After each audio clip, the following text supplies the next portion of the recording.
Kalau saya sih nggak rela ya. Masa orang hebat sekaliber Erick Thohir hanya dijadikan sebagai bemper dan diperas tenaganya oleh orang yang kinerjanya jauh di bawah Pak Erick sendiri.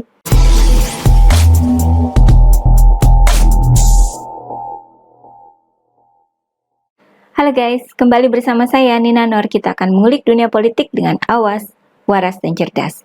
Satu hal yang tidak kalah penting dalam ajang Pilpres adalah pemilihan cawapres.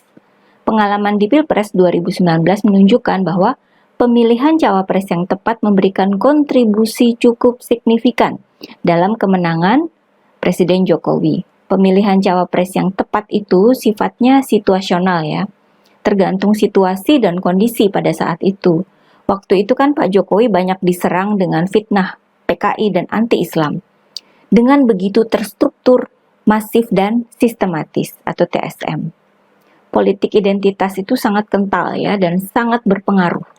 Sehingga pemilihan Kiai Haji Ma'ruf Amin sebagai cawapres menjadi sebuah kewajaran. Saking kentalnya serangan politik identitas waktu itu ya. Kalau sekarang kan situasi dan kondisinya sangat berbeda. Serangan pandemi dan krisis yang sifatnya global menyerang semua negara akhirnya bisa diatasi oleh Presiden Jokowi. Pencapaian vaksinasi kita sangat tinggi, ekonomi masih stabil dan bertahan, dan jauh lebih baik kondisinya ketimbang negara-negara lainnya. Ini bukti kepemimpinan Presiden Jokowi yang tidak bisa dipungkiri ya. Saya kira sebagian warga masyarakat yang dulu haluannya kampret dan kadrun pun ya, akhirnya banyak yang mengakui kemampuan Presiden Jokowi mengelola negara ini. Sehingga tidak heran kalau angka kepercayaan publik terhadap kinerja Presiden Jokowi mencapai 80%, bahkan 90%. Katanya ya, biasanya pemimpin negara itu yang sudah tidak lagi bisa ikut Pilpres seperti bebek lumpuh pada akhir masa jabatannya. Angka kepercayaan publik akan menurun dan dia sendiri jadi mangsa para elit politik yang berlomba-lomba untuk menggantikannya berkuasa. Kondisi ini justru tidak terjadi pada Presiden Jokowi. Makin mendekati Pilpres 2024, kekuatan politik Presiden Jokowi malah makin besar dan nyata.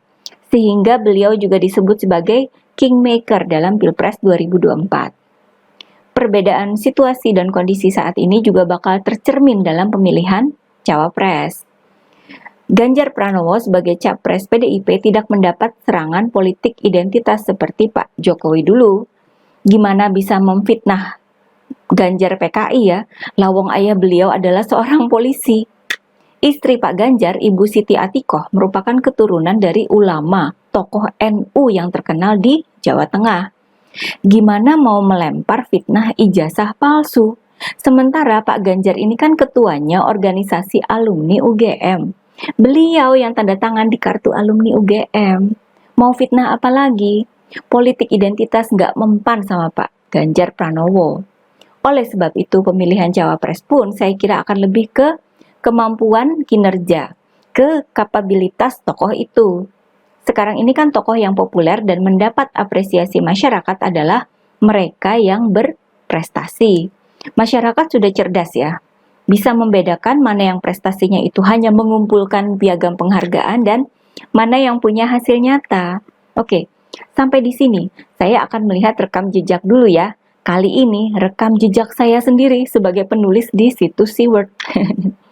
Beberapa tahun silam, tepatnya pada bulan Desember 2019, saya merilis sebuah tulisan dengan judul, "Ternyata Erick Thohir lah yang tidak punya beban.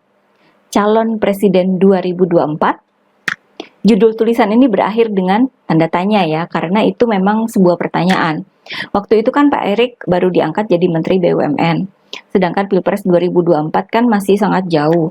Jadi itu sebuah pertanyaan yang terus ada di kepala saya sampai penentuan Capres-Cawapres 2024. Waktu itu saya sangat terkesan dengan kinerja Erick Thohir. Saya nggak tahu Erick Thohir itu siapa, sampai beliau jadi ketua panitia penyelenggara Asian Games 2018. Sebelum itu, saya nggak pernah dengar. Dari event Asian Games, lalu Erick Thohir menjadi ketua tim sukses pasangan Capres Jokowi Ma'ruf Amin dalam Pilpres 2019, sampai akhirnya diangkat menjadi Menteri BUMN oleh Presiden Jokowi.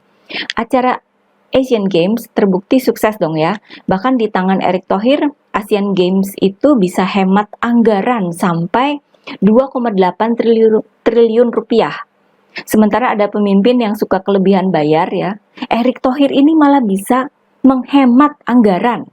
Hebat dong. Kemenangan pasangan Jokowi Ma'ruf Amin dalam Pilpres 2019 pastinya merupakan juga hasil jerih payah Erick Thohir ya. Erick Thohir dinilai mampu mengakomodir kepentingan dari berbagai partai politik di koalisi yang mengusung Jokowi dan mampu mengkoordinir banyak orang di lapangan. Kemudian, di Kementerian BUMN. Kementerian BUMN itu sangat besar ya. Ketika Erick Thohir memulai karirnya sebagai Menteri BUMN, jumlah perusahaan BUMN waktu itu mencapai 142. Kalau sekarang sih sudah kurang dari 50 ya, karena adanya restrukturisasi dan efisiensi. Malah target Pak Erick ini perusahaan BUMN cukup 30 aja. Sedangkan total karyawan BUMN per Maret 2023 itu disebut Pak Erick sebesar 1,6 juta orang. Setiap perusahaan BUMN itu kan memang satu entitas sendiri ya.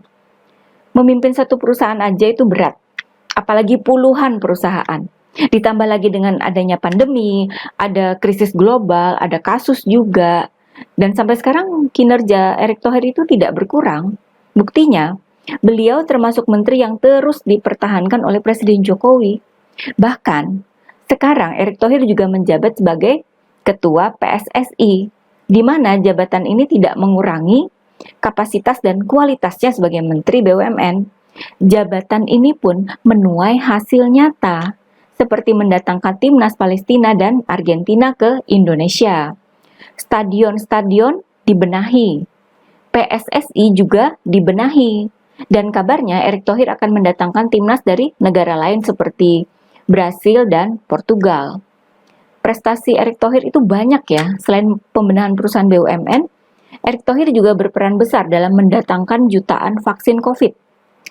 Juga merubah Wisma Atlet jadi rumah sakit COVID, kemudian menggalakkan berbagai program kredit usaha buat masyarakat, juga meningkatkan laba BUMN, dan lain sebagainya. Dengan segudang prestasi dan rekam jejak yang jelas, Erick Thohir menempati posisi teratas dalam berbagai survei elektabilitas Cawapres 2024. Sampai di sini, wajar kan kalau dengan pemikiran yang awas dan waras, saya sangat mendukung jika Erick Thohir menjadi Cawapresnya Pak Ganjar. Apa yang pernah saya kemukakan dulu di tahun 2019 tentang potensi seorang Erick Thohir, ternyata tidak berubah hingga sekarang. Bahkan malah kerjaannya Pak Erick bertambah, jadi ketua PSSI dan kinerjanya juga tetap nggak berubah. Satu lagi yang perlu dikemukakan adalah bagaimana cara Erick Thohir menangani fitnah dan hoax yang menyerang dirinya, yakni dengan cara yang berimbang, tidak gerasa-gerusu dan tidak lebay. Misalnya, fitnah dari pendukung capres sebelah ya, bahwa renovasi Stadion JIS itu adalah upaya cari proyek karena bakal memakai biaya sampai 5 triliun rupiah. Ini kemudian dibantah oleh Erick Thohir tanpa somasi-somasian ya, padahal ketahuan kok akun medsos yang menyebarkan fitnah itu. Tapi ya cukup dibantah lewat media aja. Lalu ada pula kasus konten podcast media Tempo yang berjudul Manuver Erick Thohir lewat PSSI dan BUMN yang tak disukai PDIP. Itu dalam podcast Bocor Alus Politik ya. Konten ini dinilai tidak berimbang dan merugikan Erick Thohir, di mana konten itu mengarah pada gosip atau isu. Erick Thohir tidak membawa kasus ini ke jalur hukum ya, namun mengadukannya ke Dewan Pers. Dewan Pers akhirnya memutuskan bahwa podcast Tempo itu melanggar kode etik. Tempo diminta untuk meminta maaf, juga melayani hak jawab secara proporsional, dan menambah keterangan bahwa konten itu telah melanggar kode etik jurnalistik dan pedoman pemberitaan cyber. Sanksi ini diterima oleh semua pihak, dan kasus selesai. Sangat efisien dan enggak lebay ya. Begitulah seorang Erick Thohir di mata saya. Kerjanya efektif dan efisien dan sikapnya enggak lebay. Cocok berpasangan dengan Pak Ganjar. Nah kalau misalnya nanti, ini kan banyak orang yang seneng banget Bapak jadi ketua PSSI. Kalau Bapak tiba-tiba jadi cawapres, ntar nggak keurus lagi tuh PSSI. Kan kontrak kerjanya sampai 2027. Oh berarti rangkap jabatan? Ya kan sekarang juga rangkap jabatan Menteri BUMN sama PSSI. Oh, Hasilnya oke kan? bener.